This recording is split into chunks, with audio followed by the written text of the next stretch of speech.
and in Hollywood, the most honored motion picture in Academy Award history. Imagine if Fallout was turned into a movie, that someone took the Vault Dweller storyline from Fallout 1, the quest to find a water chip and save Vault-13, and made that into a whole film. Now imagine that same movie filled with strange decisions, silly changes, and Mad Max, and now you can see why the Fallout film was almost a nuclear disaster. Quick disclaimer right away, this is just going to be a re-upload of an entry from my classic Fallout Iceberg series, with a few minor tweaks here and there. I figured it worked well enough as a standalone video because I got some comments online and from friends who didn't even know a Fallout film was being made, so I wanted to shine a small light on it. But before we do that, I wanted to shine a light on something a little better first. This video is sponsored by Stekja. Do you or any loved ones have your awards just piled on a shelf somewhere? Well, Stekja offers medal holders that help showcase success, whatever it might be. With a focus around customization, it's the perfect gift for celebrating any achievement at any age, whether it's swimming medals, gymnastics ribbons, martial arts belts, or academic awards. Complete with an area to write on and 10 plastic sleeves for photos or certificates, these medal holders aren't only ready to be customized throughout the years, but built to last through them as well. So you can easily switch up what sport, achievement, or award you're showing off and get to do it in style. Not to mention, it's super simple to set up, with everything you need for installation right in the box. Rather than hiding your success, why not showcase it today with Stekja? A link to their medal holder will be included in the description below. Again, thank you to Stekja for sponsoring today's video. And without further ado, let's get right back to it. The Fallout film was a cancelled adaptation of the original game being developed by Interplay Films, a films division of Interplay Entertainment. Apparently, there was a partnership with Dark Horse Entertainment to work on the Fallout film, but nothing ever came out of it, and the division was disbanded. However, in 2011, Brent Friedman, a writer best known for the Dark Skies series and Mortal Kombat Annihilation, revealed that he was once commissioned to write up a film treatment for the cancelled Fallout film. More than that, he posted it online. Keep in mind that a film treatment isn't a script. It's just a glorified synopsis of a film. So all we really have is a Cliff Notes version of the movie, but nevertheless, we do get a vivid picture of what could have been. Mother, you're alive.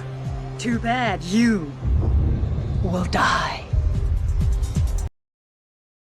In short, the film would have been a Hollywood retelling of Fallout 1, with all that implies. For a longer breakdown, we start in Vault-13, where the main character, just called the Hero, is starting to suffer the Vault equivalent of cabin fever.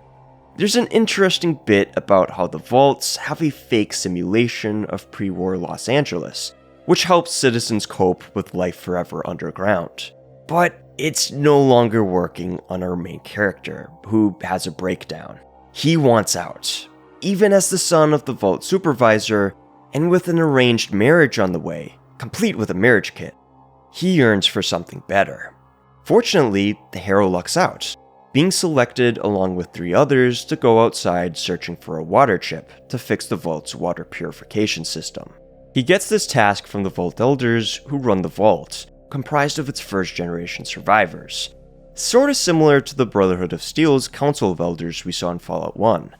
The Vault Elders keep the water chip crisis a secret in order to not cause chaos, and tell the Hero that he must return with the chip, or that Vault-13 is toast. So, our party of Vault Dwellers leaves with survival kits as well as money for Radio Shack, only to immediately lose the Hero's friend to a raider group using a phone booth as bait. Notice that instead of raiders, they're called scavengers, and this is the case throughout the whole treatment for some reason. In early game fashion, the party runs away from combat, and then find the ruins of Vault 8, where another water chip is said to be. Only the place was destroyed by super mutants, and the water chip is no good. The Hero sets off an alarm, escapes obstacles, then runs into a character literally referred to as Mad Max. Max captures the characters and goes to kill them. But when he realizes they're Vault Dwellers, Max makes a deal with them. In exchange for letting them live and helping them find a water chip, they'll give him a Garden of Eden creation kit, something the hero has inspected for his vault job. The party then heads off to the hub to trade for a water chip, on an ATV I might add, and discover that LA is a jungle due to the use of multiple Geks. Mutants also apparently rule the place like the Mafia. The group run into the raiders from earlier, selling their fallen companion's belongings, and his organs. Fighting ensues. They dispatch the raiders, only to be arrested by hub guards and brought to its mayor, Decker. In what's probably my favorite part of the film treatment, Decker's office is the last standing movie theater in town, and he's watching his own favorite scene from the film Blade Runner. He says, now that would have been a fun future. It's not really all that in line with the world of Fallout, but it is a cool concept seeing a character watching media about a different dark future and how their own dark world twists their perception of it. Then Decker makes an offer. 1 water chip in exchange for 2 party members, one being the girl companion. The hero is put into a tough moral dilemma. Give up his companions, his fellow Vault Dwellers, in exchange for saving the vault. And this might be the only option he has. Still reluctant, he gets the night to think a decision over in Decker's nightclub, where he meets a historian who's writing a book on World War III. Vault 13 just so happens to be its final chapter, and the Vault Dweller learns something colossal. The Great War wasn't started by China, or any enemy nation for that matter. The creator of the vaults launched the first nuke to fulfill his own zealous prophecy of nuclear annihilation. And what followed was just a natural chain reaction of mutually assured destruction. Vault-tec caused the Great War. Meanwhile, Max reveals his tragic backstory, being a boy from Vault 8 who survived the attack with his father and journeyed out to start life anew with a Gek. His dad got killed, and he became a slave to Decker, forced into building the hub before escaping back to Vault 8. All of a sudden, super mutants invade, looking for the Vault Dwellers. One of the Vault companions says he knows a way out, only to betray them to Decker and his men, who are also in league with the mutants. Then, Max betrays the group, putting his gun against the girl's head and demanding a Gek from the mutants, and he shoots Decker for good measure. The mutants strike up a deal with Max to give him a Gek and safe passage to his ATV if he gives up Vault 13, which he does.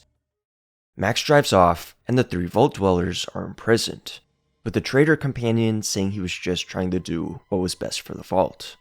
Yeah, I've heard that one before. He offers to be the first to go with the mutants once they start their experiments, and immediately gives up Vault 13's location in the process. He's dipped into FEV by the Master, who in this adaptation was a survivor of the Great War who couldn't afford Vault entry. So he created the FEV to help people survive the wasteland. He has this cartoon evil plan where he made LA as alluring as possible to capture travelers and experiment upon them to create the perfect master race. His super mutants are sterile, so he hopes by stealing pristine humans from vaults, they'll come out of his experiments as pristine mutants. They'll turn out differently as super mutants compared to the irradiated wasteland survivors. Basically, the Master wants the hero and girl to serve as the Adam and Eve of a pure mutant race of his making. Fortunately, Max has a change of heart after being betrayed by the mutants and getting a dud Gek. He steals some nifty plasma weapons and busts the Vault Dwellers out of captivity, saying this was all part of his plan. Yeah, sure thing. But to be fair, he does give them a water chip that he snagged off the mutants, and they travel back to Vault 13 after a high-speed car chase. Back home, our heroes ask to be let inside, thinking themselves to be the Vault's saviors, except the Overseer denies their request. Turns out, Vault 13 had working water chips they could use all along.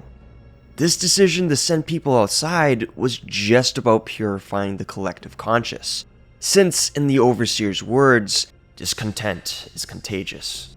Worst disease known to Vault Dwellers. Even with the Vault Elders being upset with this, the heroes are left outside, where the Master and his mutants come to ambush them. Chaos breaks out. The hero's father dies. Many Vault Dwellers perish in the battle that ensues. In probably the dumbest part of the script, the Master recognizes the Overseer as the person who started World War III. And I just can't take it seriously because it just sounds really corny. But humanity triumphs. The Master is slain after a fake-out death where he injects Max with FEV, forcing a reluctant hero to make a true, tough decision. It's a decision that's necessary for him to become a true leader, ready to face the future with a Gek and lead a new generation into the fallout. Arroyo is settled, the hero and girl get busy, and cue happy ending. And that's the Fallout film treatment. I left out a lot of little details, but the full PDF will be in the video description below for anyone who wants to read it through. To be honest, I'm not the biggest fan of what was on offer here, and even Friedman says there's things he'd change. I guess my biggest gripe is that it doesn't feel like a Fallout film. It has things like the Overseer of Vault 13, the Master, but it just adds needless changes to them that removes nuance instead of adding anything. Like with the decision to have Vault 13's Overseer cause the end of the world. Why? And the Master isn't given any self-reflection. His death scene, one of the best moments in the franchise, with him having this devastating revelation, is changed into a goofy fake-out death. Why? Why not go with his death in the games? Wasn't that more effective? A monster realizing the pain and suffering he's caused, deciding to destroy himself and his work, with the main character literally referred to as Hero and another as Mad Max. The movie reads like it could have been any pulpy, post-apocalyptic action movie. It doesn't come off as Fallout. There's no sense that this is a desolate journey where characters sometimes must do morally dubious things to survive. For example, the main character gets bailed out of making a genuinely tough moral decision getting the water chip, and the one character who does betray his companions for the greater good of the Vault is a generic traitor character who becomes a mutant bad guy.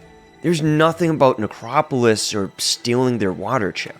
There's some weird things like the FEV being treated like a death sentence and Max having to be put down. The ending is happy and ties things together in a nice bow, with setup and payoff about the longing of the fish.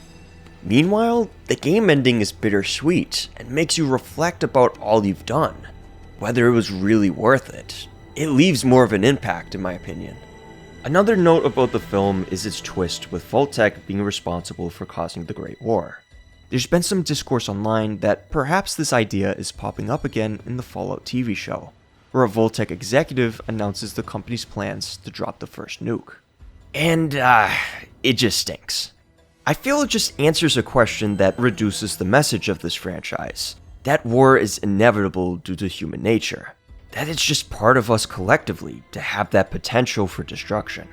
You seriously risk getting away from that idea when it turns out how collectively the nations of humanity kind of have a pass because the singular rich evil corporation actually started the war. That there really is a scapegoat. I don't know guys, I know some people like the vault-tec twist, but I find it really lame. At the very least, the show hasn't confirmed it. There are even some clues that maybe vault-tec didn't drop the bombs, like that same executive Barbara not being with her daughter before the end of the world. Corporate heads at the meeting with Barbara not knowing the actual planned date of when the bombs would fall. But the movie wouldn't have only fully went with this twist, it would make the Vault 13 Overseer the super evil dude behind the plan. Like a lot of the rest of the treatment, it's pretty lame. What sucks is, I do think the film had potential. There are things I like here. Little stuff about Vault life, where there's simulations of pre-war America to keep people happy, or pre-arranged marriages to keep family trees from getting circular. The game's dark humor's in here. We don't get to see the Brotherhood of Steel for once, and that's solid. They wouldn't have to be the series' marketing material for the upteenth time. Lastly, the idea to retell the first game's story would honestly work, I feel. There is genuine potential and good things about the film treatment, but perhaps it's best it didn't go any further than that. Too bad you will die. Thank you to everybody for watching the video. I got a couple more videos I want to get done soon, but more than likely they'll be coming out in October instead of September. If you want to support the channel, please drop a like, comment, and subscribe, since it does help a lot with the algorithm side of things. Also consider supporting me on Patreon. Right now, it's just $1 to join, and it makes you a champion of the wastes. Instead of being this, you get to be this. If you're not a fan of Patreon, I've got other donations in the description. Or if you want to help in another way, you could give your video ideas or feedback in the comments below. It helps the channel a lot, and it's always useful to know. But again, thank you guys for watching. Much more to come. In the meantime, stay safe out there.